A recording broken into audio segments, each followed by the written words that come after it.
ಹನೂರು ಗ್ರಾಮದ ಶೂಟೌಟ್ ಪ್ರಕರಣವನ್ನು ನ್ಯಾಯಾಂಗ ತನಿಖೆಗೆ ವಹಿಸುವಂತೆ ಆಗ್ರಹಿಸಿ ಮತ್ತು ಅರಣ್ಯ ಅಧಿಕಾರಿಗಳನ್ನು ಸೇವೆಯಿಂದ ವಜಾಗೊಳಿಸುವಂತೆ ಆಗ್ರಹಿಸಿ ಪ್ರತಿಭಟನೆ. ಚಂದಾಪುರ.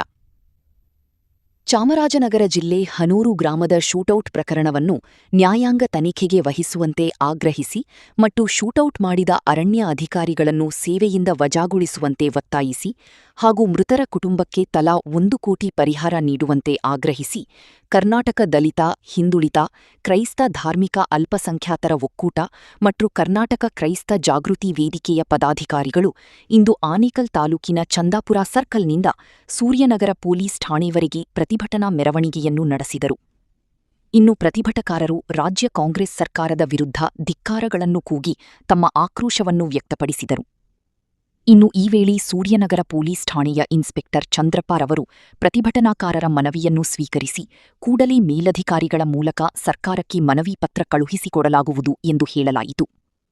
ಇನ್ನು ಕಾರ್ಯಕ್ರಮದಲ್ಲಿ ಕರ್ನಾಟಕ ದಲಿತ, ಹಿಂದುಳಿದ, ಕ್ರೈಸ್ತ ಧಾರ್ಮಿಕ ಅಲ್ಪಸಂಖ್ಯಾತರ ಒಕ್ಕೂಟದ ಗೌರವ ಅಧ್ಯಕ್ಷ ಸಿಆರ್ ಲಕ್ಷ್ಮಣ್, ರಾಜ್ಯಾಧ್ಯಕ್ಷ ದೊಮ್ಮಸಂದ್ರ ಮುನಿರಾಜು, ರಾಜ್ಯ ಸಂಚಾಲಕರಾದ ಜಿಎ ಕೃಷ್ಣಪ್ಪ, ಮಹಿಳಾ ಘಟಕದ ರಾಜ್ಯಾಧ್ಯಕ್ಷೆ ನಾಗರತ್ನಮ್ಮ, ಕಾರ್ಯಾಧ್ಯಕ್ಷ ಎ ಸತೀಶ್, ಉಪಾಧ್ಯಕ್ಷ BM Venkatesh, Syed Ansar Pasha, Gopasandra P Venkatesh, Gautam Venki, reverend Satya KGF, ಪ್ರಧಾನ ಕಾರ್ಯದರ್ಶಿ ವಿ ರಮೇಶ್, ಜಂಟಿ ಕಾರ್ಯದರ್ಶಿ ಜನಾರ್ದನ್ ಪಾಲ್, ಸಿ ರಾಜಪ್ಪ, ಖಜಾಂಚಿ ಎಂ ರಾಜಪ್ಪ, ಕರ್ನಾಟಕ ಕ್ರೈಸ್ತ ಜಾಗೃತಿ ವೇದಿಕೆಯ ಗೌರವ ಅಧ್ಯಕ್ಷ ಶಾಂತಕುಮಾರ್, ರಾಜ್ಯಾಧ್ಯಕ್ಷ ಗೋಪಸಂದ್ರ ಪಿ ವೆಂಕಟೇಶ್, ಅಸೋಸಿಯೇಷನ್ ಅಧ್ಯಕ್ಷ ಪಿಜೆ ಥಾಮಸ್, ಉಪಾಧ್ಯಕ್ಷರಾದ ಎಂ ರಾಜಪ್ಪ ಪಾಲ್, ಪ್ರಧಾನ ಕಾರ್ಯದರ್ಶಿ ಎ ಸತೀಶ್, ಉದಯ್ ಕಯ್ಯಮಾರ್, ವಿನೋದ್ ರಾಜ್, ಗಂಗಾಧರ್, ಅಗಸ್ಟೀನ್ ಮೊದಲಾದವರು ಭಾಗವಹಿಸಿದ್ದರು. ಚಾಮರಾಜನಗರ ಹನೂರಲ್ಲಿ ನಡೆದಂತ ಅವಿವೇಕಿ ಕೊಲೆಗಡುಕರು, ಅರಣ್ಯ ಪೊಲೀಸ್ ಅಧಿಕಾರಿಗಳು ಪೀಟರು, ಕುಮಾರು ಮತ್ತು ಅಂತೋಣಿ ಸ್ವಾಮಿಯವರನ್ನ ಅಮಾನುಷವಾಗಿ ಕೊಂದು ಅವರ ಫ್ಯಾಮಿಲಿಗಳನ್ನ, ಅವರ ಸಂಸಾರಗಳನ್ನ ದಿಕ್ಕಾಪಾಲು ಮಾಡಿದ್ದಾರೆ. ಇವತ್ತು ಅವ್ರ ಮಕ್ಕಳ ಮರಿ ಬೀದಿಯಲ್ಲಿ ಬಿದ್ದಿದ್ದಾರೆ. ಅವರು ನಿಜವಾದ ರೈತರು. ನಾವು ಕೂಡ 2-3 ದಿವಸದಿಂದ ವಿಡಿಯೋಗಳಲ್ಲಿ ನೋಡ್ತಾ ಇದ್ದೀರಿ. ಇದರಲ್ಲಿ ಏನೋ ಕೋಮುವಾದಿಗಳ ಕೈವಾಡ ಇದೆ. ಕೋಮುವಾದಿಗಳ ಕೈವಾಡ ಇಟ್ಕೊಂಡು ಇವತ್ತು 3 ಜನ ಪೀಟರು, ಕುಮಾರು, ಅಂತೋಣಿ ಸ್ವಾಮಿಯವರನ್ನ ಬಂದಿದ್ದಾರೆ. ಇದರಲ್ಲಿ ಕೋಮುವಾದಿಗಳ ಕೈವಾಡ ಇರ್ಬೋದು ಅಂತ ನನ್ನ ಒಂದು ಅನಿಸಿಕೆಯನ್ನ ನಾನು ಇವತ್ತು ಮೀಡಿಯಾಗಳ ಮುಂದೆ ಹೇಳ್ತಾ ಇದ್ದೀನಿ. ಬಂಧುಗಳೇ, ಈ ಒಂದು ಘಟನೆಗಳನ್ನ ನಮ್ಮ ಎಲ್ಲ ಕ್ರೈಸ್ತ ಸಮುದಾಯದವರು, ದಲಿತ, ಹಿಂದುಳಿದ ವರ್ಗದವರು, ಮುಸಲ್ಮಾನರು ಕೂಡ ಎಲ್ಲ ಕೈ ಜೋಡಿಸಿ ಇವತ್ತು ನಾವು ಒಂದು ಸಾಂಕೇತಿಕ ಪ್ರತಿಭಟನೆಯನ್ನ ಈ ಒಂದು ಪೇಷಂಟ್ ಮುಂದೆ ಮಾಡ್ತಾ ಇದ್ದೀರಿ. ಈ ಒಂದು ಮನವಿಯನ್ನ ನಮ್ಮ ಪೊಲೀಸ್ ಇನ್ಸ್ಪೆಕ್ಟರ್ ಆದಂತ ಚಂದ್ರಪ್ಪನವರ ಮುಖಾಂತರ ಡಿ ಕೆ ಶಿವಕುಮಾರ್ ಮುಖ್ಯಮಂತ್ರಿಗಳಿಗೆ ತಲುಪಿಸ್ತಾ ಇದ್ದೀರಿ. ಅವರ ಕುಟುಂಬಗಳಿಗೆ, ನೊಂದಂತ ಕುಟುಂಬಗಳಿಗೆ, ಅವರ ಪ್ರಾಣವನ್ನು ಕಳೆದುಕೊಂಡ 3 ಜನ ಕುಟುಂಬಗಳಿಗೆ, ಅವರ ಮಕ್ಕಳಿಗೆ ಫ್ರೀಯಾಗಿ ಶಿಕ್ಷಣ ಕೊಡಬೇಕು, ಅವ್ರ ಕುಟುಂಬಗಳಿಗೆ 1 ಕೋಟಿ ಪರಿಹಾರ ಕೊಡಬೇಕು, ಮತ್ತು ಅವ್ರ ಮನೆ ಕುಟುಂಬದಲ್ಲಿ ಒಬ್ಬರಿಗೆ ಸದಸ್ಯರಿಗೆ ಯಾವುದಾದ್ರೂ ಒಂದು ಇಲಾಖೆಯಲ್ಲಿ ಸರ್ಕಾರಿ ನೌಕರಿಯನ್ನು ಕೊಡಬೇಕು. ಇಂಥ ಒಂದು ಘಟನೆಗೆ ಖಂಡಿಸಿ ನಾವು ಇವತ್ತು ಇಷ್ಟೊಂದು 100 ಜನ ಒಂದೇ ದಿವಸದಲ್ಲಿ ನಾವು ಕಾರ್ಯಕ್ರಮವನ್ನು ಆಯೋಜನೆ ಮಾಡಿದರೆ, ಇದೇನಾದರೂ ಮುಂದೆ ಯಾರಿಗೂ ಪರಿಹಾರ ಸಿಕ್ಕಿಲ್ಲ, ಮತ್ತೆ ಆ ಕೊಲೆಗೋಡಕ ಅರಣ್ಯಾಧಿಕಾರಿಗಳನ್ನ ಗಡೀಪಾರು ಮಾಡಿ ಅವ್ರಿಗೆ ಗಲ್ಲು ಶಿಕ್ಷೆ ಹಾಕಿದ್ರು ಕೂಡ ಸಾಲದು ಅಂತ ನಾನು ಒಂದು ಅನಿಸಿಕೆಯನ್ನ ಈ ಮೀಡಿಯಾಗಳ ಮುಂದೆ ನಾನು ಇವತ್ತು ಹೇಳ್ತಾ ಇದ್ದೀನಿ. ಬಂಧುಗಳೇ, ಈ ಒಂದು ಘಟನೆನ ಇನ್ನು ಮುಂದೆ ನಡೀತಾನೆ ಇರ್ತೈತೆ. ನಾವೆಲ್ಲರೂ ಕೂಡ ದಲಿತರು, ಅಲ್ಪಸಂಖ್ಯಾತರು, ಮುಸಲ್ಮಾನರು, ಕ್ರೈಸ್ತರು ಎಲ್ಲರೂ ಸೇರಿ ಒಗ್ಗಟ್ಟಾಗಿ ನಾವು ಈ ಒಂದು ಸರ್ಕಾರವನ್ನು ಖಂಡಿಸಿ ನಾವು ಈ ಒಂದು ಪ್ರತಿಭಟನೆಯನ್ನ, ನಮ್ಮ ಒಕ್ಕೂಟವನ್ನ ಗಟ್ಟಿಯಾಗಿ ಮಾಡಿದ್ರೆ ನಾವು ಸರ್ಕಾರ ಕೂಡ ನಾವು ಆಳ್ಬೋದು ಅಂತ ಒಂದು ಇವತ್ತು ಪ್ರತಿಭಟನೆ ಮಾಡಿದ್ದೀರಿ. ಇಷ್ಟು ಹೇಳ್ತಾ ನನ್ನ ಮಾತನ್ನು ಮುಗಿಸ್ತೇನೆ. ಜೈ ಭೀಮ್. ಏನು ಇವತ್ತಿನ ದಿನ ಆನೇಕಲ್ ತಾಲೂಕು ಸೂರ್ಯನಗರದಲ್ಲಿ ನಾವು ಸಾಂಕೇತಿಕವಾಗಿ ಹೋರಾಟವನ್ನು ಹಮ್ಮಿಕೊಂಡಿದ್ದೇವೆ. ಹನೂರು ತಾಲೂಕಲ್ಲಿ ನಡೆದಂಥ ಕ್ರಿಶ್ಚಿಯನ್ ಸಮುದಾಯದವರ ಒಂದು 3 ಜನನ್ನ ಏನಿವತ್ತು ರಾಜ್ಯದಲ್ಲಿ ಕಗ್ಗೊಲೆ ಮಾಡಿದ್ದಾರೆ. ಅರಣ್ಯ ಅಧಿಕಾರಿಗಳು ಮತ್ತು ಅರಣ್ಯ ಅಧಿಕಾರಿಗಳ ರಾಮಲಿಂಗಾರೆಡ್ಡಿ ಅವ್ರಿಗೂ ಕೂಡ ನಾಚಿಕೆ ಆಗಬೇಕು. ಸಚಿವರಿಗೆ, ಆ ಭಾಗದ ಎಂಪಿಗಳು, MLA ಗಳಿಗೂ ಕೂಡ ನಾಚಿಕೆ ಆಗಬೇಕು. ಯಾಕೆಪ್ಪ ಅಂತ ಹೇಳಿದ್ರೆ, ಇವತ್ತಿನ ದಿನ ಒಳಕುತಂತ್ರ ಇಟ್ಟುಕೊಂಡು ಇವತ್ತು ನಮ್ಮ ಜನಗಳು ರಾಜ್ಯದಲ್ಲಿ ಓಟ್ ಹಾಕಿ ಇವರನ್ನ ವಿಧಾನಸೌಧಕ್ಕೆ ಕಳಿಸಿರೋದು ಅಲ್ಪಸಂಖ್ಯಾತರನ್ನ, ಕ್ರಿಶ್ಚಿಯನ್ ಸಮುದಾಯದವ್ರನ್ನ, ದಲಿತರನ್ನ ರಕ್ತ ಇರ್ಲಿಕ್ಕೆ ಅಂತ ಹೇಳಲಿಕ್ಕೆ ನಾನು ಈ ಸಮಯದಲ್ಲಿ ಬಯಸ್ತಾ ಇದ್ದೇನೆ. ಹಾಗಾಗಿ ರಾಜ್ಯ ಸರ್ಕಾರಕ್ಕೆ ಇದು ಚೀಮಾರಿ. ಯಾಕೆಪ್ಪ ಅಂತ ಹೇಳಿದ್ರೆ, ಪಕ್ಕದ ಸರ್ಕಾರದವರು ಚೀಮಾರಿಯನ್ನು ಹಾಕಿದ್ದಾರೆ. ತಮಿಳುನಾಡು ಸರ್ಕಾರ ಏನಿವತ್ತು CM ಇದ್ದಾರೆ, ಕರ್ನಾಟಕ ಸರ್ಕಾರಕ್ಕೆ ಚೀಮಾರಿಯನ್ನು ಹಾಕ್ತಾ ಇದ್ದಾರೆ, ನಾಚಿಕೆಗೇಡು ಕರ್ನಾಟಕ ಸರ್ಕಾರಕ್ಕೆ. ಹಾಗಾಗಿ ಈ ಸಮಯದಲ್ಲಿ ಇನ್ನೂ ಮಾತನಾಡೋಕ್ಕೆ ಹೆಚ್ಚು ನಮ್ಮ ಲೀಡರ್ಗಳಿದ್ದಾರೆ. ಹಾಗಾಗಿ ಕಮ್ಮಿಯಾಗಿ ನಾವು ಮಾತನಾಡ್ತಾ ಇದ್ದಾವೆ. ಅವರಿಗೆ ಅಧಿಕವಾಗಿ ಏನು ನೊಂದಂಥ ಕುಟುಂಬಗಳಿಗೆ 1 ಕೋಟಿಯನ್ನು ಪರಿಹಾರವನ್ನು ಕೊಡಬೇಕು. ಹಾಗಾಗಿ ಆ ಕುಟುಂಬದ ಇರೋಂಥ ಮಕ್ಕಳಿಗೆ ಅವರಿಗೆ ಓದಲಿಕ್ಕೆ ಸಹಾಯ ಮಾಡಬೇಕು. ಏನಿವತ್ತು ರಾಜ್ಯ ಸರ್ಕಾರ ಯಾವ ದಿಕ್ಕಿಗೆ ಸಾಗ್ತಾ ಇದೆ, ಹೆಚ್ಚಿನ ರೀತಿಯಲ್ಲಿ ನಮ್ಮ ಮಹಿಳೆಯರಿಗೆ ರಕ್ಷಣೆ ಇಲ್ಲ, ಮಕ್ಕಳಿಗೆ ರಕ್ಷಣೆ ಇಲ್ಲ, ಮತ್ತೆ ವಯಸ್ಸಾದಂಥ ವೃದ್ಧರಿಗೆ ರಕ್ಷಣೆ ಇಲ್ಲ. ಇವತ್ತು ಎಲ್ಲಿ ನೋಡಿದ್ರೆ ಅತ್ಯಾಚಾರಗಳು, ಕೊಲೆಗಳು, ಮರ್ಡರ್ಗಳು ಆಗ್ತಾ ಇದೆ. ಇವತ್ತು ರಾಜ್ಯ ಸರ್ಕಾರ ಅವರಿಗೆ ಕುಮ್ಮ ಕಟ್ಕೊಂಡು ಇವತ್ತಿನ ದಿನದಲ್ಲಿ ನಡೆಸ್ತಾ ಇದೆ. ನಾಚಿಕೆ ಆಗಬೇಕು ರಾಜ್ಯ ಸರ್ಕಾರಕ್ಕೆ. ಇದನ್ನ ಇವತ್ತು ಸಾಂಕೇತವಾಗಿ ಬಿಟ್ಟಿದ್ದೇವೆ. ಹಾಗಾಗಿ ಇನ್ನು ಮುಂದಿನ ದಿನಗಳಲ್ಲಿ ನಾವು ಹೆಚ್ಚಿನ ರೀತಿಯಲ್ಲಿ ಆನೇಕಲ್ ತಾಲೂಕಲ್ಲಿ NH ಬಂದ್ ಮಾಡೋ ಮೂಲಕವಾಗಿ ನಾವು ರಾಜ್ಯ ಸರ್ಕಾರಕ್ಕೆ ಎಚ್ಚರಿಕೆಯನ್ನ ಕೊಡ್ತಾ ಇದ್ದೇವೆ. ಈ ಸರ್ಕಾರ ಇರೋದು ದಲಿತರ ಪರವಾಗಿ, ಮತ್ತೆ ಕ್ರಿಶ್ಚಿಯನ್ ಸಮುದಾಯದ ಪರವಾಗಿ, ಬಡವರ ಪರವಾಗಿ, ಶೋಷಿತರ ಪರವಾಗಿ, ಹೆಚ್ಚಿನ ರೀತಿಯಲ್ಲಿ ದಲಿತ ಸಮುದಾಯದ ಪರವಾಗಿ ಇವರು ಏನನ್ನ ಎತ್ಕೊಬೇಕು. ಇವರ ಕೈಗೆ ಅವರ ಮೇಲೆ ನಡೀತಾ ಇರೋಂಥ ಕಗ್ಗೊಲೆಗಳನ್ನ ಇವರು ಖಂಡಿಸಬೇಕು. ಇವರು ಖಂಡಿಸ್ತಾ ಇಲ್ಲ. 52 ಜನ ವಿಧಾನಸೌಧಕ್ಕೆ ಕಳಿಸ್ಕೊಟ್ಟಿದ್ದೇವೆ. ಏನಕ್ಕೆ ಸ್ವಾಮಿ? ನಮ್ಮ ದಲಿತರ, ಅಲ್ಪಸಂಖ್ಯಾತರ, ಕ್ರಿಶ್ಚಿಯನ್ ಸಮುದಾಯದವರ ರಕ್ತವನ್ನ ಇರ್ಲಿಕ್ಕನ ಇವರು ತಿಗಣೆಗಳಾಗಿದ್ದಾರ ಯಾವುದೋ ಒಂದು ಜನ್ಮದಲ್ಲಿ. ಹಾಗಾಗಿ ಈ ಸಮಯದಲ್ಲಿ ಇನ್ನೂ ಹೆಚ್ಚಿನ ರೀತಿ ಮಾತನಾಡಕ್ಕೆ ನಮಗೆ ಬಯಸ್ತಾ ಇದ್ದೇವೆ. ಹಾಗಾಗಿ ಅವರಿಗೆ ಒಂದು ಏನು ಅವರನ್ನ ಕಗ್ಗೊಲೆ ಮಾಡಿದ್ದಾರೆ ಅರಣ್ಯ ಇಲಾಖೆಯವರು, ಅವರನ್ನ ದೊಡ್ಡ ಮಟ್ಟದಲ್ಲಿ ಅವರನ್ನ ಗಡಿಪಾರು ಮಾಡಿ ಅವರನ್ನ ಗಲ್ಲಿಗೇರಿಸಿದ್ರು ತಪ್ಪಾಗಕ್ಕಿಲ್ಲ. ಇವರು ಮಾಂಸ ಕದ್ದಿದ್ದಕ್ಕೇನೆ ಇವರು ಅವರನ್ನ 3 ಇವತ್ತು ಕಗ್ಗೊಲೆ ಮಾಡಿದ್ದಾರೆ. ಹಾಗಾಗಿ ದಯವಿಟ್ಟು ರಾಜ್ಯ ಸರ್ಕಾರ ಎಚ್ಚರಿಸಿಕೊಂಡು ಅವರಿಗೆ ದೊಡ್ಡ ಮಟ್ಟದಲ್ಲಿ ಕ್ರಮವನ್ನು ತಗೊಬೇಕು. ಈ ಸಮಯದಲ್ಲಿ ಹೇಳಲಿಕ್ಕೆ ನಾನು ಬಯಸ್ತಾ ಇದ್ದೇನೆ. ಮಾತನಾಡಕ್ಕೆ ಕೊಟ್ಟಂತ ಎಲ್ಲ ಮಾಧ್ಯಮ ಮಿತ್ರರಿಗೂ ಕೂಡ ನಾನು ಜೈ ಭೀಮ್ ವಂದನೆಗಳನ್ನ ಹೇಳ್ತಾ, ಜೈ ಭೀಮ್. ನಮಸ್ತೆ.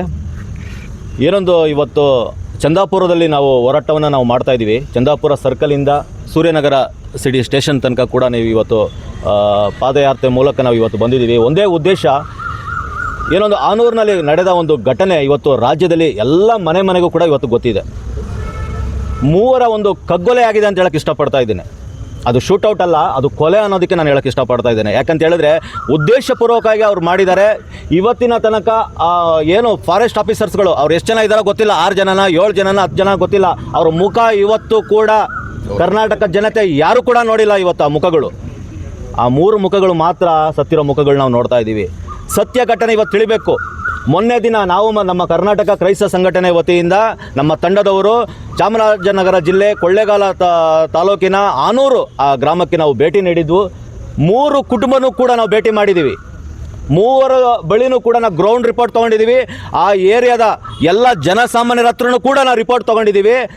15 ಕಿಲೋಮೀಟ್ರು ಅಂತ ಏನೋ ಹೇಳ್ತಾ ಇದ್ದಾರಲ್ಲ, ಏನು ಅರಣ್ಯ 100 ಮೀಟ್ರ್ ಇಲ್ಲ ರೀ. ಅರಣ್ಯ 100 ಮೀಟ್ರ್ ಇಲ್ಲ. ಹತ್ರದಲ್ಲೇ ನಾವು ನೋಡ್ಬೋದು ಅರಣ್ಯ. ಅವ್ರ ಹಸುಗಳು, ಸಾಕಿರೋ ಹಸುಗಳು ಅರಣ್ಯಕ್ಕೆ ಹೋಗಲ್ವ? ಹಾಗಾದರೆ ಇನ್ನೊಂದು ನೋಡಬೇಕಾಗಿದೆ, ಆ ಏನೊಂದು ಊರು ಇದೆಯಲ್ಲ, ಆ ಸುತ್ತಲೂ ಕಾಡಿದೆ. ಆ ಊರಿಗೆ ಬರಬೇಕಂದ್ರೆ ಕಾಡಿನ ಮೂಲಕನೇ ಊರಿಗೆ ಬರಬೇಕು. ಇದು ಒಂದು ಜನಸಾಮಾನ್ಯರಿಗೆ ಗೊತ್ತಿರೋದಿಲ್ಲ. ನೀವು ಮಾಧ್ಯಮದಲ್ಲಿ ವೀಡಿಯೋಗಳನ್ನ ನೋಡ್ತಾ ಇರ್ತೀರಾ, ಹೇಗೆ ಬೇಕಾದರೂ ವೀಡಿಯೋಗಳಾಗ್ತಾ ಇರ್ತಾರೆ. ಇವತ್ತಿನ ದಿನ ಸತ್ಯವನ್ನು ಸಾರುವಂಥ ಚಾನಲ್ಗಳು ಭಾಳ ಕಡಿಮೆ ಇದೆ. ಹೇಗೆ ಬೇಕಾದ್ರೆ ಯಾವುದೋ ಒಂದು ವೀಡಿಯೋ ಸಿಗುತ್ತೆ, ಎಡಿಟ್ ಮಾಡಿ ಅವ್ರು ಹಾಕ್ತಾರೆ. ಬರೀ ಲೈಕು, ವ್ಯೂಸು, ಕಮೆಂಟು, ಅವ್ರಿಗೆ ದುಡ್ಡು ಬಂದರೆ ಸಾಕು. ಸತ್ಯ ಸಂಗತಿ, ಆ 3 ಜನಕ್ಕೆ ನ್ಯಾಯ ಸಿಗೋದು ಹೇಗೆ ಸ್ವಾಮಿ? ಇವತ್ತು ಆ 3 ಜನಕ್ಕೆ ನ್ಯಾಯ ಸಿಗಬೇಕಂತ ಹೇಳಿದ್ರೆ ನಿಜವಾದ ಸಂಗತಿ ಇವತ್ತು ಗೊತ್ತಾಗಬೇಕು. ಇವತ್ತು ಏನೊಂದು ಕೊಲೆ ಆಗಿದೆಯಲ್ಲ, ಆ ಸ್ಥಳ ಎಲ್ಲಿ ನಡೆದಿದ್ದ ಘಟನೆ ಅಂತಲೂ ತೋರಿಸಿಲ್ಲ. ಇವತ್ತು ಯಾರಿಗೂ ಗೊತ್ತಿಲ್ಲ. ಗೊತ್ತಿದೆಯಾ? ಯಾರಾದ್ರು ನೋಡಿದಾರಾ? ಯಾರು ಕೂಡ ನೋಡಿಲ್ಲ. ಇವತ್ತು ಹೊಡೆದಿರೋ ಬುಲೆಟ್ ಯಾವುದಂತ ತಿಳ್ಕೊಳ್ರಿ. ಮನುಷ್ಯನಿಗೆ ಹೊಡೆಯೋ ಬುಲೆಟ್ ಅಲ್ಲ ಅದು. ಪ್ರಾಣಿಗಳಿಗೆ, ಆನೆಗಳಿಗೆ ಹೊಡೆಯುವಂಥ ಬುಲೆಟ್, ಆನೆಗಳಿಗೆ, ಜಿಂಕೆಗಳಿಗೆ ಹೊಡೆಯುವಂಥ ಬುಲೆಟಲ್ಲಿ ಇವತ್ತು ಹೊಡೆದಿದ್ದಾರೆ ಅಂದರೆ ಮನುಷ್ಯನ ಮೇಲೆ ಪ್ರಯೋಗ ಮಾಡ್ಬೋದಾ? ಹಾಗಾದರೆ ಪರ್ಮಿಷನ್ ಯಾರು ಕೊಟ್ಟಿದ್ದೀವಿ ಇವರಿಗೆ? ಇವತ್ತು ಫಾರೆಸ್ಟ್ ಆಫೀಸರ್ಸ್ಗಳಿಗೆ ಪರ್ಮಿಷನ್ ಯಾರು? ಒಂದು ಪ್ರಾಣಿಗೆ ಹೊಡಿಬೇಕು ಅನ್ನೋದಾದರೂ ಕೂಡ ಯಾವುದೋ ಒಂದು ಘಟನೆ ಅವರು ಬುಲೆಟ್ ಆರಿಸ್ಬೇಕು ಅನ್ನೋದ್ರೆ ವಿತೌಟ್ ಪರ್ಮಿಷನ್ ಆರ್ಸೋಕ್ಕಾಗಲ್ಲ. ಒಂದು ವೇಳೆ ಬೇಟೆ ಆಡೋರಿಗೆ ಹೊಡಿಬೇಕಂದ್ರೆ ಪರ್ಮಿಷನ್ ಬೇಕು. ಅದು ಮೊಣಕಾಲಿನ ಕೆಳಗಡೆ ಮಾತ್ರ. ಈ ಕಾನೂನು ಗೊತ್ತಿರಬೇಕು ಎಲ್ರಿಗೂ. ಇವತ್ತು ಮೊಣಕಾಲಿನ ಕೆಳಗೆಲ್ಲ ಹೊಡೆದಿರೋದು. ಇವತ್ತು ಎದೆ ಭಾಗದಲ್ಲಿ ಹೊಡೆದಿದ್ದಾರೆ, ಕಾಲಿನ ಭಾಗದಲ್ಲಿ, ತೊಡೆ ಭಾಗದಲ್ಲಿ ಹೊಡೆದಿದ್ದಾರೆ, ಕತ್ತಿನ ಭಾಗದಲ್ಲಿ ಹೊಡೆದಿದ್ದಾರೆ, ತಲೆ ಭಾಗದಲ್ಲಿ ಹೊಡೆದಿದ್ದಾರೆ. ಇಲ್ಲಿ ಹೊಡೆದಿರೋ ಬುಲೆಟ್ ಇದೆಯಲ್ಲ, ಅದು ಸ್ಟ್ರೈಟ್ ಹಿಂಗೆ ಹೋಗಿಲ್ಲ, ಒಳಗೋಗಿದೆ. ಹಾಗಾದರೆ ಇದು ಮೊಣಕಾಲು ಹಾಕ್ಸಿ ಕೈಕಾಲು ಕಟ್ಟಿ ಹೊಡೆದಿರೋದು ಒಂದು ಬುಲೆಟ್ ಅಂತ ಹೇಳಕ್ಕೆ ಇಷ್ಟಪಡ್ತಾ ಇದ್ದೇನೆ. ಇದೆಲ್ಲರಿಗೂ ಕೂಡ ಗೊತ್ತಿದೆ. ಸ್ಕ್ಯಾನಿಂಗ್ ರಿಪೋರ್ಟ್ ಕೂಡ ಇದೆ. ಇವತ್ತು ಇದನ್ನು ಉಲ್ಟಾ ಮಾಡೋದಕ್ಕೆ ನೋಡ್ರಿ, ನಾನು ಹೇಳ್ತೀನಿ ನೋಡ್ರಿ, ಅವತ್ತಿನ ದಿನ ಏನೊಂದು ಗುಂಡಿನ ಚಕಮಕಿ ಆಯಿತು ಅಂತ ಹೇಳ್ತಾ ಇದ್ದೀರಲ್ಲ, ಒಬ್ರಿಗೊಬ್ರು ಅವ್ರು ಗುಂಡಾರ್ಸೋ ಅಂತಾರೆ. ಆಯಿತು, ಎಷ್ಟು ಜನ ಫಾರೆಸ್ಟ್ರಿಗೆ ಒದೆ ಬಿದ್ದಿದೆ ಹೇಳಿ ನೋಡೋಣ. ಎಷ್ಟು ಜನರಿಗೆ ಏಟು ಬಿದ್ದಿದೆ? ಹಾಗಾದರೆ ಒಬ್ಬರು ಫಾರೆಸ್ಟ್ ಆಫೀಸರ್ಗೂ ಕೂಡ ಏಟು ಬಿದ್ದಿಲ್ಲ. ಅಲ್ಲಿ ಯಾವುದೇ ಒಂದು ಚಿಕ್ಕ ಗಾಯನೂ ಕೂಡ ಆಗಿಲ್ಲ. ಬೇಕಾದ್ರೆ ಇವತ್ತು ಕ್ರಿಯೇಟ್ ಮಾಡಿಬಿಡ್ತೀರಾ ಗಾಯಗಳಾಗಿರೋದು. ಹೊಸದಾಗಿ ಬೇಕಾ ಕ್ರಿಯೇಟ್ ಮಾಡಿಬಿಡ್ತೀರಾ. ಯಾವುದೇ ಗಾಯಗಳು ಕೂಡ ಆಗಿಲ್ಲ. ಆಯಿತು, ಅವ್ರ ಮೇಲೆ ಶೂಟೌಟ್ ಆಯ್ತಲ್ಲ, ನೀವೇ ಯಾಕೆ ಅದನ್ನು ತೊಗೊಂಡೋದ್ರಿ? ಯಾರು ಪರ್ಮಿಷನ್ ಕೊಟ್ಟಿದ್ದಾಗಾದರೆ? ಅಲ್ಲಿ ಸತ್ತಿರೋ ಜಾಗವನ್ನು ಬಿಟ್ಟು ಅಲ್ಲಿ ಏನೊಂದು ರಿಪೋರ್ಟ್ ಇದೆಯಲ್ಲ, ಮಾಜಾರು ಮಾಡಿದ್ದೀರಲ್ಲ ತೊಗೊಂಡೋಗಿ. ಕೊಳ್ಳೇಗಾಲದಲ್ಲಿ ನಿಮಗೆ ಜಾಗ ಇತ್ತು, ಚಾಮರಾಜನಗರದಲ್ಲಿ ಇತ್ತು, ಆನೂರಲ್ಲೂ ಕೂಡ ಇತ್ತು, ಯಾಕೆ ಮೈಸೂರಿಗೆ ಹೋಯ್ತಾಗಾದರೆ? ಉತ್ತರ ಕೊಡಬೇಕು, ಸರ್ಕಾರ ಉತ್ತರ ಕೊಡಬೇಕಿದ್ದು. ಅರಣ್ಯಾಧಿಕಾರಿ ನಮ್ಮದು ಯಾರೋ ಸಚಿವರಾಗಿದ್ದಿಲ್ಲ ರಾಮಲಿಂಗಾರೆಡ್ಡಿ ಅವರು ಕೂಡ ಉತ್ತರ ಕೊಡಬೇಕು. ಇವತ್ತು ನಿನ್ನೆ ದಿನ ಮಾನ್ಯ ಮುಖ್ಯಮಂತ್ರಿಗಳಿಗೆ ಡಿ ಕೆ ಶಿವಕುಮಾರ್ ಅವರಿಗೆ ಭೇಟಿ ನೀಡಿದ ಪತ್ರ, ಲೆಟ್ರು ತನಿಖೆ ಆಗಬೇಕು ಅಂತೇಳಿ. ಹಾಗೆ ರಾಮಲಿಂಗಾರೆಡ್ಡಿ ಸರ್ ಅವರಿಗೂ ಕೂಡ ಲೆಟ್ರ್ ನೀಡಿದ್ದೀವಿ, ಸೂಕ್ತ ರೀತಿಯಲ್ಲಿ ತನಿಖೆ ಆಗಬೇಕು ಅಂತ. ನೆಕ್ಸ್ಟು ಡಾಕ್ಟರ್ UT ಖಾದರ್ ಅಲ್ಪಸಂಖ್ಯಾತರ ಸಚಿವರಾಗಿದ್ದಾರೆ, ಅವರಿಗೂ ಕೂಡ ಲೆಟ್ರ್ ಕೊಟ್ಟಿದ್ದೀವಿ. ಇದು ಸುಮ್ಮನೆ ಅಲ್ಲ ರೀ, ಇದು ರಿಸೀವ್ಡ್ ಕಾಪಿ ತೊಗೊಂಬಂದಿದ್ದೀವಿ. ರಾಜ್ಯ ಮಟ್ಟದಲ್ಲಿ ದೊಡ್ಡ ಒಂದು ಹೋರಾಟವನ್ನೇ ನಾವು ತೋರಿಸ್ತೀವಿ 3 ಜನಕ್ಕೆ ನ್ಯಾಯ ಸಿಕ್ಕಿಲ್ಲ ಅಂತ ಹೇಳಿದ್ರೆ. ಇವತ್ತು ಚಂದಾಪುರದಲ್ಲಿ ಪ್ರಾರಂಭ ಆಗಿದೆ, ನಾಳೆ ದಿನ ಪ್ರತಿಯೊಂದು ಜಿಲ್ಲೆಯಲ್ಲೂ ಕೂಡ, ಇದೀಗಲೇ ಗುಲ್ಬರ್ಗ, ನಮ್ಮ ಸಂಘಟನೆಯಿಂದ ಗುಲ್ಬರ್ಗ, ಬೀದರ್, ಬೇರೆ ಬೇರೆ ಜಿಲ್ಲೆಗಳಲ್ಲೆಲ್ಲ ಇವಾಗ ಕರೆ ಕೊಟ್ಟಿದ್ದೀವಿ. ಎಲ್ಲ ಕಡೆನೂ ಸ್ಟಾರ್ಟ್ ಆಗುತ್ತೆ. ಒಂದೇ ಉದ್ದೇಶ, ಅವರಿಗೆ ನ್ಯಾಯ ಸಿಗಬೇಕು. ನೋಡಿ, ಮತ್ತೆ ನಾವು ನೋಡ್ತಾ ಇದ್ದೀವಲ್ಲಿ ಏನೊಂದು 3 ಮೇಲೆ ಒಂದು ಪ್ರಕರಣ ಆಗಿದೆಯಲ್ಲ, ಅದು ಬೇರೆ ಬೇರೆ ರೀತಿಯಾದ ತಿರುವು ಪಡ್ಕೊಳ್ಳೋಕ್ಕೆ ಬೇರೆ ಬೇರೆ ರೀತಿಯಾದ ನೀವೇ ಅದನ್ನು ಮಾಡ್ತಾ ಇದ್ದೀರಾ. ಅನೇಕ ನೀವು ಇವತ್ತು ತೋರಿಸ್ತಾ ಇದ್ದೀರಾ ಮಾಂಸ 25-30 kg ಮಾಂಸ, ಉಳಿದಿದ್ದ ಮಾಂಸ ಎಲ್ಲೋ ಇದ್ರೆ ಯಾರು ತಿಂದುಬಿಟ್ರು? ಪರಿಶೀಲನೆ ಮಾಡಿ. ಆ ಮಾಂಸ ಯಾವುದು ಅಂತ ಇನ್ನೂ ಪರಿಶೀಲನೆ ಆಗದೆ ಜಿಂಕೆದು ಅಂತ ಹೇಗೆ ನೀವು ಹಾಕ್ತೀರಾ? ಮೀಡಿಯಾದಲ್ಲಿ, ಮಾಧ್ಯಮದಲ್ಲಿ ಹೇಗೆ ಹಾಕ್ತೀರಾ ಹೇಳಿ ನೋಡೋಣ? ಯಾರು ಕೊಟ್ಟಿದ್ದು ಅನುಮತಿ? Without permission. ಅದು ಯಾವ ಮಾಂಸ ಅಂತ ಗೊತ್ತಿಲ್ಲ, ನಾಯಿದ, ದನದ, ಯಾವ ಕುರಿದ, ಯಾರಿಗೆ ಗೊತ್ತಿಲ್ಲ. ಅದು ಜಿಂಕೆದು ಅಂತ ಹೇಳ್ತಾ ಇದ್ದೀರಾ. ಯಾವುದೋ ಒಂದು ಹಳೆ ತಲೆ ತೋರಿಸ್ಬಿಟ್ಟು ಇವತ್ತಿನ ಚಾನಲ್ ನೋಡ್ತಾ ಇದ್ದೀನಿ, ಅದು ಮೊನ್ನೆದು ಅಂತ ಹೇಳ್ತಾ ಇದ್ದೀರಾ. ಈಗೆಲ್ಲ ಕೂಡ ನಡೀತಾ ಇದೆ ಇವತ್ತಿನ ದಿನ. ಏನೊಂದು ಸುಳ್ಳು ಸುದ್ದಿ ಬರ್ತಾ ಇದೆ. ಬ್ಯಾಗ್ ರೀ, ಹೊಸ ಸ್ಲಿಪ್ಪರ್ ರೀ, ಇನ್ನೂ ಲೇಬಲೇ ತೆಗೆದಿಲ್ಲ, ಆ ಸ್ಲಿಪ್ಪರ್ಗಳೆಲ್ಲ ತೋರಿಸ್ತಾ ಇದ್ದಾರೆ. 4 ಜೊತೆ, ಫಸ್ಟ್ 1 ಜೊತೆ ಬಂತು, 4 ಜೊತೆ ಬಂತು. ಹೀಗೆ ಡೇ ಬೈ ಡೇ ಇದಾಗ್ತಾ ಇದೆ. ನೆಕ್ಸ್ಟ್ ಟಿವಿನಲ್ಲಿ ಇವತ್ತು ನೋಡೋದು ಯಾವುದೋ ಮತಾಂತರದ ಯಾವುದೋ ಒಂದು ಆಗ್ತಾ ಇದ್ರಿ, ಇವತ್ತು ನೋಡ್ತಾ ಇದ್ದೆ. ಇದೆಲ್ಲವೂ ಕೂಡ ಉದ್ದೇಶಪೂರ್ವಕವಾಗಿ ಆ ಕ್ರೈಸ್ತ ಸಮುದಾಯದ 3 ಕುಟುಂಬದ ಮೇಲೆ ನೀವು ಒತ್ತಡವನ್ನು ಹಾಕಿ ಅವರಿಗೆ ನ್ಯಾಯ ಸಿಗದೆ ರೀತಿಯಾಗಿ ಮಾಡ್ತಾ ಇದ್ದೀರಾ. ಕಾಂಗ್ರೆಸ್ ಸರ್ಕಾರದಿಂದ ನ್ಯಾಯ ಇಲ್ಲ ರೀ ಇವತ್ತು ಕಾಂಗ್ರೆಸ್ ಸರ್ಕಾರದ ಅಲ್ಪಸಂಖ್ಯಾತರು ಕಾಂಗ್ರೆಸ್ ಸರ್ಕಾರ ಅಂತ ಜೀವ ಬಿಡ್ತಾರೆ, ಓಟ್ ಹಾಕ್ತಾರೆ. ಎಲ್ಲರೂ ಇದೆ. ಹಾಗಾದರೆ ಡಿ ಕೆ ಶಿವಕುಮಾರ್ ಅವರು ಇದಕ್ಕೆ ನ್ಯಾಯ ಕೊಡಬೇಕು, ಇದಕ್ಕೆ ಸರಿಯಾದ ರೀತಿಯಲ್ಲಿ ನ್ಯಾಯ ಸಿಗಬೇಕು. ಮತ್ತು ಏನು ತನಿಖೆ ಮ್ಯಾಜಿಸ್ಟ್ರೇಟ್ ಮುಂದೆ ಇಟ್ಟಿದ್ದೀರಲ್ಲ, ದಯವಿಟ್ಟು ಮ್ಯಾಜಿಸ್ಟ್ರೇಟ್ ಅಂದರೆ ಯಾರು ರೀ? ತಹಶೀಲ್ದಾರು ಮತ್ತು ಯಾರು AC, ಅವ್ರ ಮುಂದೆ ಏನಕ್ಕೆ ಇಟ್ಟಿದ್ದೀರಾ ತೊಗೊಂಡೋಗಿ? ಇವತ್ತು ಪರಿಶೀಲನೆಯಲ್ಲಿ ಹೋಗಿ ಪರಿಶೀಲನೆ ಮಾಡಿ ಒಂದೊಂದು ಕೊಡ್ತಾ ಇರೋ ರಿಪೋರ್ಟ್ ಯಾರು? ನಿಮ್ಮದೇ ಸರ್ಕಾರದವ್ರು ಕೊಡ್ತಾ ಇದ್ದಾರೆ. SITಗೆ ಇದು ಕೊಡಿ ಅಂತೇಳಿ ನಾವು ಆಗ್ರಹ ಮಾಡ್ತಾ ಇದ್ದೀವಿ. ನಮ್ಮ ಐವನ್ ಡಿಸೋಜರ್ ಅವರು ಕೂಡ MLC ಅವರು ಕೂಡ ಆಗ್ರಹ ಮಾಡಿದ್ದಾರೆ, ವಿಧಾನಸಭೆಯಲ್ಲಿ ಮಾತಾಡಿದ್ದಾರೆ, ಇದ್ರ ಬಗ್ಗೆ ಧ್ವನಿ ಎತ್ತಿದ್ದಾರೆ. ನಮ್ಮ ಅನೇಕ ನಾಯಕರು, ಸಂಘಟನೆ ಕಾರ್ಯಕರ್ತರು ಕೂಡ ಮತ್ತೆ ಸರ್ಕಾರದ ಅಧೀನದಲ್ಲಿರೋ ಭಾಳಷ್ಟು ಜನ ಇದ್ರ ಬಗ್ಗೆ ಮಾತಾಡ್ತಾರೆ. ಯಾಕೆ SITಗೆ ಕೊಟ್ಟಿಲ್ಲ ಇನ್ನೂ ಕೂಡ? ದಯವಿಟ್ಟು SIT ಕೊಡಿ, ಎಲ್ಲ ಕೂಡ ಪರಿಶೀಲನೆ ಆಗಬೇಕು. ಇಲ್ಲದಿದ್ದರೆ ದೊಡ್ಡ ಮಟ್ಟಕ್ಕೆ ಒಂದು ಹೋರಾಟ ನಡೆಯುತ್ತೆ. ಮತ್ತು 1 ಕೋಟಿ ಪರಿಹಾರ ಅಂತ ಹೇಳ್ತಾ ಇದ್ರು, ಅವ್ರಿಗೆ 5 ಕೋಟಿ ಅಲ್ಲ 10 ಕೋಟಿ ಪರಿಹಾರ ಕೊಟ್ಟರು ಸಾಲೋದಿಲ್ಲ ಅಂತ ಜೀವಗಳಿಗೆ. ಮತ್ತೆ ಜೀವ ಬರೋದಿಲ್ಲ. ಮತ್ತೆ 3 ವ್ಯಕ್ತಿಗಳು ಏನು ಪ್ರಾಣ ಕಳ್ಕೊಂಡು 4ನೇ ವ್ಯಕ್ತಿ ಓಡೋಗಿದ್ದೇನಕ್ಕೆ? ನಿಮ್ಮ ಒಂದು ಭಯದಿಂದ. ಒಂದು ವೇಳೆ ಆ 4ನೇ ವ್ಯಕ್ತಿಗೆ ಏನಾದರೂ ಜೀವಕ್ಕೆ ಅಪಾಯ ಆದರೆ ಸರ್ಕಾರವೇ ನೇರ ಹೊಣೆ. ನಿಮ್ಮ ಒಂದು ಇದರಲ್ಲಿ ಸರಿಯಾದ ರೀತಿಯಲ್ಲಿ ಆತನ ಎಲ್ಲಿದ್ದಾನೆ, ಯಾವ ಹಾಸ್ಪಿಟಲ್ ಅಂತ ಗೊತ್ತಿಲ್ಲ, ಅದನ್ನು ಸರಿಯಾದ ಸುರಕ್ಷತೆ ಭದ್ರತೆ ಸರ್ಕಾರದಲ್ಲಿ ಇದೆ. ದಯವಿಟ್ಟು ಇವತ್ತಿನ ದಿನ ಇಲ್ಲಿ ನಡೀತಿರೋ ಘಟನೆ ಕುರಿತಾಗಿ ತಮಿಳುನಾಡಿನ ವಿಜಯರವರು ಧ್ವನಿ ಎತ್ತಬೇಕಾಗಾದ್ರೆ, ಯಾಕ್ರಿ ನಮ್ಮಲ್ಲಿ ಅಂಥ ನಾಯಕರಿಲ್ವಾ? ಮಾತಾಡೋಕ್ಕೆ ಶಕ್ತಿ ಇಲ್ವಾ ಇವತ್ತು? ದಯವಿಟ್ಟು ಅದನ್ನು ಮಾಡಿ ಅಂತ ಕೇಳ್ಕೊಳ್ತಾ ಇದ್ದೀನಿ. ಮತ್ತು ಆ ಕುಟುಂಬಕ್ಕೆ ನಾನು ಡೈರೆಕ್ಟ್ ವಿಸಿಟ್ ಮಾಡಿ, ತುಂಬ ಬಡ ಕುಟುಂಬಗಳು, ಅವರಿಗೆ ದಯವಿಟ್ಟು ಸರ್ಕಾರಿ ಹುದ್ದೆ ಕೊಡಿ, ಸರ್ಕಾರಿ ಹುದ್ದೆಗಳು ಕೊಡಿ ಆ 3 ಕುಟುಂಬಕ್ಕೆ ಅಂತ ಕೇಳ್ಕೊಳ್ತಾ ಇದ್ದೇನೆ. ಮತ್ತು ಸುಳ್ಳು ಸುದ್ದಿ ಅಬೋದು ಬೇಡ. ಅಲ್ಲಿನ ಫಾದರ್ ಅವರು ಕೂಡ, ಕ್ಯಾಥೋಲಿಕ್ ಫಾದರ್ ಅವರು ಕೂಡ ಭೇಟಿಯಾಗಿದ್ದೆ ನಾನು, ಜೋಸೆಫ್ ಚಾರ್ಲ್ಸ್ ಅಂತೇಳಿ, ಅವರು ಕೂಡ ಮಾತಾಡಿದ್ದಾರೆ. ಸಂಪೂರ್ಣವಾಗಿ ಅಲ್ಲಿ ಇಡೀ ಊರು ಮಾತಾಡ್ತಾ ಇದ್ದಾರೆ. ಇಡೀ ಊರು ಎಲ್ಲ ಸಮುದಾಯರು ಒಂದಾಗಿದ್ದಾರೆ ಅಲ್ಲಿ. ನೀವು ಕರ್ನಾಟಕದಲ್ಲಿ ಬೇರೆ ಬೇರೆ ರೀತಿಯಾಗಿ ಟಾಮ್ ಹೊಡಿತಾ ಇದ್ದೀರಾ, ಸುದ್ದಿ ಪ್ರಚಾರ ಮಾಡ್ತಾ ಇದ್ದೀರಾ. ಇಡೀ ಊರು ಒಂದಾಗಿ ಆ 3 ಕುಟುಂಬ ಜೊತೆಗೆ ನಿಂತಿದ್ದಾರೆ. ಎಲ್ಲರೂ ಒಂದಾಗಿದ್ದಾರೆ, ಎಲ್ಲರೂ ಒಂದೇ ಫ್ಯಾಮಿಲಿ ಥರ ಇದ್ದಾರೆ. ದಯವಿಟ್ಟು ಅವರಿಗೆ ನ್ಯಾಯ ಕೊಡಿ ಅಂತೇಳಿ ಈ ಮೂಲಕ ಇಲ್ಲಿ ನೆರೆದಿರುವ ಎಲ್ಲ ನಾಯಕರು, ಯಾರೆಲ್ಲ ನಾಯಕರು, ದಲಿತ ಮುಖಂಡರು ಇದ್ದಾರೆ, ನಮ್ಮ ಕ್ರೈಸ್ತ ಮುಖಂಡರುಗಳು, ಅನೇಕ ದೊಡ್ಡ ದೊಡ್ಡ ಸೇವಕರುಗಳು ಕೂಡ ಇದ್ದಾರೆ, ಹಲವಾರು ಸಂಘ ಸಂಸ್ಥೆಗಳು, ಸಂಘಟನೆಗಳು ಕೂಡ ಇದ್ದಾರೆ. ಎಲ್ಲರ ನೇತೃತ್ವದಲ್ಲಿ ಸರ್ಕಾರಕ್ಕೆ ನಾವು ಮನವಿ ಮಾಡ್ಕೊಳ್ತಾ ಇದ್ದೇನೆ. ಧನ್ಯವಾದಗಳು. ಇವತ್ತು ಆನೂರಿನಲ್ಲಿ ನಡೆದಂಥ ಎನ್ಕೌಂಟ್ರು ಅಲ್ಲ, ಅದು ಕೊಲೆ. ಅದನ್ನು ಖಂಡಿಸಿ ಇವತ್ತು ನಾವು ಸೂರತ್ ಸಿಟಿ ಸ್ಟೇಷನ್ ಮುಂಭಾಗಕ್ಕೆ ಹೋರಾಟದ ಮುಖಾಂತರವಾಗಿ ನಮ್ಮ ಮನವಿ ಸಲ್ಲಿಸಕ್ಕೆ ಬಂದಿದ್ದೀವಿ. ಇವತ್ತು ದೇಶದಲ್ಲಿ ಬೆನ್ನೆಲುಬು ಯಾರು ಅಂದರೆ ರೈತ. ಇವತ್ತು ದೇಶದಲ್ಲಿ ಬೆನ್ನೆಲುಬು ಆಗಿರುವಂಥ ರೈತನನ್ನು ಸ್ವತಂತ್ರ ದಿನಾಚರಣೆ ಅಂದು ಬರಬರವಾಗಿ ಎನ್ಕೌಂಟ್ರ್ ಕೊಲೆ ಅದು ಮಾಡಿದ್ದಾರೆ. ಹಂಗಾಗಿ ಇವತ್ತು ನಾವು ಕೆಲವೊಂದು ವಿಚಾರಗಳನ್ನು ಕಾನೂನುಬದ್ಧವಾಗಿ ನಾವು ತಿಳ್ಕೊಂಡಿದ್ದೇವೆ. ಯಾವುದೇ ಯಾರೋ ಫಾರೆಸ್ಟ್ ಅಧಿಕಾರಿ ಒಂದು ವೇಳೆ ಅವರು ಜಿಂಕೆಯನ್ನೇ ಬೇಟೆಯಾಡಿದರೆ ಅವರನ್ನು ಸ್ಥಳೀಯವಾಗಿರುವಂಥ ಪೊಲೀಸ್ ಠಾಣೆ ಕರ್ಕೊಂಡು ಹೋಗಿ ಕಂಪ್ಲೇಂಟ್ ಕೊಟ್ಟು ಅಲ್ಲಿಂದ ಅವರನ್ನು ತನಿಖೆಗೆ ಒಳಪಡಿಸಬೇಕಾಗಿತ್ತು, ಕಾನೂನುಬದ್ಧವಾಗಿ ಕ್ರಮ ಜರುಗಿಸಬೇಕಾಗಿತ್ತು. ಇವತ್ತು ಯಾವುದೇ ಫಾರೆಸ್ಟ್ ಡಿಪಾರ್ಟ್ಮೆಂಟ್ ಅಧಿಕಾರಿಗಳಿಗೆ ಎನ್ಕೌಂಟರ್ ಮಾಡಲಿಕ್ಕೆ ಯಾವುದೇ ಕಾನೂನಲ್ಲಿ ಅವಕಾಶ ಇಲ್ಲ. ಇದನ್ನು ಉದ್ದೇಶಪೂರ್ವಕವಾಗಿ ಇವತ್ತು ಅವರು ಕ್ರೈಸ್ತ ಸಮುದಾಯದವರು ಒಂದು ಕಡೆ ಹೋರಾಟಗಳು ನಡೀತಾ ಇದ್ದಾವೆ. ಅದರ ಮೂಲದ ಬಂದ್ಬಿಟ್ಟು ಅವರು ರೈತರು. ಇವತ್ತು ರೈತರನ್ನು ಕೊಂದಂಥ ಈ ಕಾಂಗ್ರೆಸ್ ಸರ್ಕಾರ ಇವರಿಗೆ ಮೊದಲನೆಯಾಗಿ ಧಿಕ್ಕಾರ ಹೇಳ್ತಾ ಇದ್ದೇನೆ. ಮತ್ತು ಈ ಕೊಲೆಗಡಿಗರನ್ನು ಏನು ಅರಣ್ಯ ಅಧಿಕಾರಿ ಕೊಲೆಗಡಿಗರನ್ನು ಅವರನ್ನು ಡಿಪೆಂಡ್ ಮಾಡ್ಕೊಳ್ತಾ ಇದ್ದಾರೆ, ಸಮರ್ಥನೆ ಮಾಡ್ಕೊಳ್ತಾರೆ ನಮ್ಮ ರಾಮಲಿಂಗಾರೆಡ್ಡಿ ಅವರು. ಇವತ್ತು ರಾಮಲಿಂಗಾರೆಡ್ಡಿ ಅವರಿಗೆ ಒಂದು ಮಾತು ಹೇಳ್ತಾ ಇದ್ದೇನೆ. ಇವತ್ತು ಕ್ರಿಶ್ಚಿಯನ್ರು, ದಲಿತರು ಮತ್ತು ಮುಸ್ಲಿಂ ಸಮುದಾಯಗಳು, ಹಿಂದೂ ವರ್ಗದವರು ಇವತ್ತು ನಿಮ್ಮನ್ನು ಓಟ್ ಹಾಕಿ ಇವತ್ತು ಸರ್ಕಾರಕ್ಕೆ ಅಧಿಕಾರಕ್ಕೆ ತಗೊಂಬಂದಿರೋದು. ಇವತ್ತು ರಕ್ಷಣೆ ಮಾಡಬೇಕಾದ ಸರ್ಕಾರ ಇವತ್ತು ನೇರವಾಗಿ ಪೊಲೀಸ್ ಅಧಿಕಾರಿಗಳ ಮುಖಾಂತರವಾಗಿ ಏನು ಅರಣ್ಯ ಅಧಿಕಾರಿಗಳ ಮುಖಾಂತರ ಗುಂಡಿಕೊಳ್ಳುವಂಥ ಪರಿಸ್ಥಿತಿಗಳಾಗಿದ್ದಾವೆ. ಯಾವ ದಿಕ್ಕಿಗೆ ನಾವು ಸಾಗ್ತಾ ಇದ್ದೇವೆ ಈ ಸಮಾಜನ ಅರ್ಥ ಮಾಡ್ಕೋಬೇಕು. ಮೊದಲನೇದಾಗಿ ಇವತ್ತು ಏನು ನಮ್ಮ ಕ್ರೈಸ್ತ ಸಮುದಾಯದ ಲೀಡರ್ಗಳೇನಿದ್ದಾರಲ್ಲ, MLA ಜಾರ್ಜ್ ಇವರೆಲ್ಲನೂ ಇವರಿಗೆ ನಾಚಿಕೆ ಆಗಬೇಕು. ಇಷ್ಟೊತ್ತಿಗೆ ಇವರು ರಿಸೈನ್ ಮಾಡಿಬಿಟ್ಟು ಬರಬೇಕಾಗಿತ್ತು. ತನ್ನ ಸಮುದಾಯಕ್ಕೆ ಇವತ್ತು ಹೀನಾಯವಾಗಿ ಕೊಲೆ ಮಾಡಿದ್ದಾರೆ ಅಂತೇಳಿ ಇವತ್ತು ಡಿಸೋಜ ಅವರು ಹೋಗ್ಬಿಟ್ಟು ಮುಖ್ಯಮಂತ್ರಿ ಹತ್ರ ಇದನ್ನು ತನಿಖೆ ಮಾಡಿ, ಸರ್ಕಾರ ಅವ್ರದ್ದೇ ಇದೆ, BJP ಸರ್ಕಾರ ಅಲ್ಲ, ಇದುವರೆಗೂ ರಕ್ಷಣೆ ಕೊಡಲಿಕ್ಕೆ ಒಂದು SIT ತನಿಖೆ ರಚನೆ ಮಾಡಲಿಕ್ಕೆ ಆಗಿಲ್ಲ ಇವ್ರ ಕೈಯಲ್ಲಿ. ಇವತ್ತು ಸಿಟ್ಟಿಂಗು ಒಂದು ಜಡ್ಜಿನ ಮೂಲಕವಾಗಿ ಅದನ್ನು ತನಿಖೆಗೆ ಒಪ್ಪಿಸೋದಕ್ಕಾಗಿಲ್ಲ ಇದುವರೆಗೂ. ಇವತ್ತು ನಾವೇ ಹೋರಾಟ ಮಾಡ್ತಾ ಇಲ್ಲ, ಕ್ರಿಶ್ಚಿಯನ್ರು ಹೋರಾಟ ಮಾಡ್ತಾ ಇಲ್ಲ, ರೈತರು ಹೋರಾಟ ಮಾಡ್ತಾ ಇದ್ದಾರೆ, ಮತ್ತು ಪ್ರಗತಿಪರ ಸಂಘಟನೆಗಳು, ಕನ್ನಡ ಸಂಘಟನೆಗಳು ಹೋರಾಟ ಮಾಡ್ತಾ ಇದ್ದಾರೆ. ಇಡೀ ದೇಶಾದ್ಯಂತ ಎಲ್ಲ ವರ್ಗದವರು ಇವತ್ತು ಕೊಲೆ ಮಾಡಿರುವಂಥ ಏನು 3 ಜನ ಸತ್ತೋಗಿದ್ದಾರೆ, ಆಂಟೋನಿ, ಪೀಟರು ಮತ್ತು ಕುಮಾರಣ್ಣವರ ಪರವಾಗಿ ಇವತ್ತು ಧ್ವನಿಗಳೆತ್ತಿದ್ದಾರೆ. ಹಂಗಾಗಿ ಇವತ್ತು ನಾನು ಒತ್ತಾಯ ಮಾಡೋದೇನೆಂದರೆ, ಇವತ್ತು ಯಾರು ಸತ್ತಿದ್ದಾರೆ ಅವ್ರ ಕುಟುಂಬದ ಸರ್ಕಾರ ಉದ್ಯೋಗ ಕೊಡಬೇಕು, ಅವ್ರ ಮಕ್ಕಳಿಗೆ ವಿದ್ಯಾಭ್ಯಾಸ ಕೊಡಬೇಕು, ಅದ್ರ ಜೊತೆಗೇನೆ ಏನು 1 ಕೋಟಿ ರೂಪಾಯಿ ಪರಿಹಾರ ಕೊಡಬೇಕು, ಘೋಷಣೆ ಮಾಡಬೇಕು ಸರ್ಕಾರ. ಇಲ್ಲ ಅಂದರೆ ನೆಕ್ಸ್ಟ್ ಬರುವಂಥ ಚುನಾವಣೆಗಳಲ್ಲಿ ಕಾಂಗ್ರೆಸ್ ಸರ್ಕಾರವನ್ನು ಇಡೀ ಕ್ರೈಸ್ತ ಸಮುದಾಯ ಧಿಕ್ಕರಿಸುವಂಥ ಸಂದರ್ಭ ಬರ್ತದೆ. ಇವತ್ತು ನಾವು ಎಚ್ಚರಿಕೆ ಕೊಡ್ತಾ ಇದ್ದೀವಿ. ನೀವು ಅದನ್ನು ಸೀರಿಯಸ್ಸಾಗಿ ತಗೊಂಡು ಅದನ್ನು ಒಂದು ನ್ಯಾಯಾಂಗ ತನಿಖೆಯಲ್ಲಿ ವಹಿಸಿಲ್ಲ ಅಂದರೆ ಮುಂದಿನ ದಿನ ಉಗ್ರವಂಥ ಹೋರಾಟಗಳು ಮಾಡ್ತೀವಿ. ಅದೇ ಅಲ್ಲ, ಇವತ್ತು ನಮ್ಮ ಗೃಹ ಮಂತ್ರಿಗಳು ಇವತ್ತು ಎಲ್ಲಿ ಭೂಮಾನಂದ ಅವರಲ್ಲಿ ದೇವದುರ್ಗದಲ್ಲಿ ಅಲ್ಲಿ ಒಂದು ನಮ್ಮ ದಲಿತ BSP ನಾಯಕರನ್ನು ಕೊಲೆ ಮಾಡಿದ್ರು. ಇದುವರೆಗೂ ಗೃಹ ಮಂತ್ರಿಗಳ ಸ್ಪಾಟ್ಗೆ ಹೋಗಲಿಲ್ಲ. ನಾಚಿಕೆ ಗಡಿಂತನ ಇವತ್ತು ದಲಿತರು ನಿಮ್ಗೆ ಓಟ್ ಹಾಕಲಿಲ್ಲ. ಇವತ್ತು ಕಾಂಗ್ರೆಸ್ ಸರ್ಕಾರ ದಲಿತರನ್ನ, ಕ್ರಿಶ್ಚಿಯನ್ರನ್ನ, ಮುಸ್ಲಿಮರ ರಕ್ಷಣೆ ಮಾಡ್ತೀವಿ ಅಂತ ಹೇಳಿದ ಸರ್ಕಾರಗಳು ಇವತ್ತು ಭರವಸೆ ಕೊಟ್ಟಿದ್ದು ಎಲ್ಲಿ? ಹಿಂದೆ ಏನು BJP ಸರ್ಕಾರ ಇದ್ದಾಗ ಮತಾಂತರ ಕಾಯ್ದೆ ಬಿಲ್ ತೊಗೊಂಬಂದರು, ತಿದ್ದುಪಡಿ ತೊಗೊಂಬಂದರು. ಇವರು ಕ್ರಿಶ್ಚಿಯನ್ಗೆ ಭರವಸೆ ಕೊಟ್ಟಿದ್ದೇನು? ನಾವು ಮತಾಂತರ ಬಿಲ್ಲನ್ನು ವಾಪಸ್ ತಗೊಳ್ತೀವಿ ಅಂತ. 3 ವರ್ಷ ಆಗಿದೆ ಸರ್ಕಾರ ಏನು ಅವಧಿ, ಇದುವರೆಗೂ ಮತಾಂತರ ಬಿಲ್ಲನ್ನು ವಾಪಸ್ ತಗೊಳ್ಳೋದಕ್ಕೆ ಏಕದೇ ಇಲ್ಲ ಕಾಂಗ್ರೆಸ್ ಸರ್ಕಾರಕ್ಕೆ. ಮತ್ತು ಇಲ್ಲಿ ಕುಶಾಲನಗರದಲ್ಲಿ ಪ್ರಾರ್ಥನೆ ಮಾಡುವ ಸ್ಥಳದಲ್ಲಿ ಹೋಗಿ ಪೊಲೀಸರು ಅಡ್ಡಾಗ್ತಾರೆ ಪ್ರೇಯರ್ ಮಾಡೋ ಜಾಗದಲ್ಲಿ. ಇವತ್ತು ಪೊಲೀಸ್ ಇಲಾಖೆ ಯಾವ ದಿಕ್ಕಿಗೆ ಹೋಗ್ತಾ ಇದೆ?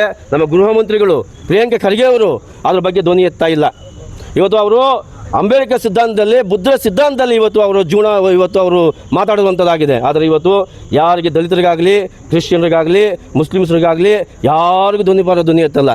ಈಗ ಅದೇ ಅಲ್ಲ, ಮೊನ್ನೆ ಕೋಲಾರಲ್ಲಿ ಉಪವಾಸ ಪ್ರಾರ್ಥನೆ ಮಾಡಿದ್ರು, ಬರ್ತ್ಡೇ ಪ್ರೇಯರ್ಗೆ ಹೋಗಿರುವಾಗ ಆ ಟೈಮಲ್ಲಿ ಹೋಗಿ ಪೊಲೀಸರು ಅಡ್ಡಾಗ್ತಿದ್ದಾರೆ. ಯಾವ ದಿಕ್ಕಿಗೆ ಸಾಗ್ತಾ ಇದೆ ಸ್ವಾಮಿ? ನಿಮಗೆ ಓಟ್ ಹಾಕಿದ್ದು ನಮ್ಮನ್ನು ದಲಿತರನ್ನ, ಹಿಂದುಳಿದ ವರ್ಗದವ್ರನ್ನ ಸಾಯಿಸೋದಕ್ಕಾ? ಅವ್ರನ್ನ ಕೊಲೆ ಮಾಡೋದಕ್ಕಾ? ಇವತ್ತು ಕೊಲೆಗಡಿಗರನ್ನ ರಾಮಲಿಂಗಾರೆಡ್ಡಿ ಅವರು ಸಮರ್ಥನೆ ಮಾಡ್ಕೊಂಡಿರಲ್ಲ. ನಿಜವಾಗ್ಲೂ ಕಾಂಗ್ರೆಸ್ ಸರ್ಕಾರಕ್ಕೆ ನಾಚಿಕೆ ಆಗಬೇಕು. ಜೊತೆಗೆ ಇವತ್ತು ನಮ್ಮ ಶಿವಣ್ಣವ್ರಿಗೆ ಒಂದು ಮಾತು ಹೇಳ್ತಾ ಇದ್ದೇವೆ.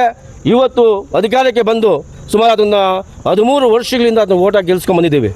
ನಾವು ಸೌತ್ ಬೆಂಗಳೂರು ಕ್ರಿಶ್ಚಿಯನ್ ಅಸೋಸಿಯೇಷನ್ನಿಂದ ಸುಮಾರು ಬಾರಿ 150 ಸಾರಿ ಅವ್ರದ್ದು ಕರೆದ್ಬಿಟ್ಟು ಮನವಿಗಳು ಕೊಟ್ಟಿದ್ದೇವೆ. ಏನಂತ?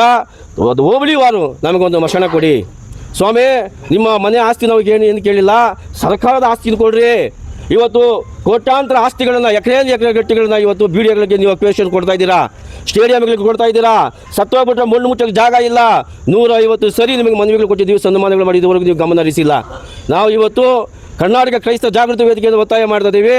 ನೀವೇನಾದ್ರೂ ನಮ್ಮ ಶಿವಣ್ಣವರು ಈ ಕೂಡಲೇ ಸಭೆ ಕರೆದು ಮಾತಾಡಿಲ್ಲ ಅಂದರೆ ಮುಂದಿನ ದಿನಗಳಲ್ಲಿ ಚುನಾವಣೆಯಲ್ಲಿ ನಮಗೆ ಸರಿಯಾದ ಪಾಠ ನಾವು ಕಲಿಸ್ತೀವಿ, ನಾವು ಸುಮ್ಗೆ ಇರೋದಿಲ್ಲ. ಹಂಗಾಗಿ ಇವತ್ತು ಈ ಕೂಡಲೇ ಶಿವಣ್ಣವರು ನಮ್ಮನ್ನು ಕ್ರೈಸ್ತ ಸಂಘಟನೆಗಳ ಸಭೆ ಕರಿಬೇಕು. ಇರುವಂಥ ನಾವೇನು ನೀವು ಹಳ್ಳಿಗೂ ನಮಗೊಂದು ಸ್ಮಶಾನ ಕೊಡಿ ಅಂತ ನಾವು ಕೇಳ್ತಾ ಇಲ್ಲ, ಹೋಬಳಿವಾರು 2 ಎಕರೆ ಕೊಡಿ ಅಂತ ಕೇಳ್ತಾ ಇದ್ದೀವಿ. ದಯಮಾಡಿ ಕೊಟ್ಟಿಲ್ಲ ಅಂದರೆ ಈ ತಾಲೂಕಲ್ಲಿ ನಾವು 30,000 ಜನಸಂಖ್ಯೆ ಇದ್ದೀವಿ. ಬರುವ ದಿನಗಳಲ್ಲಿ ಶಿವಣ್ಣವರಿಗೆ ತಕ್ಕ ಪಾಠವನ್ನು ಕಲಿಸ್ತಾ ಇದ್ದೀವಿ. ಇವತ್ತು ಕರ್ನಾಟಕ ಕ್ರೈಸ್ತ ಜಾಗೃತಿ ವೇದಿಕೆಯಿಂದ ಇವತ್ತು ಒತ್ತಾಯ ಮಾಡ್ತಾ ಇದ್ದೀವಿ ಅಂತ ಹೇಳ್ತಾ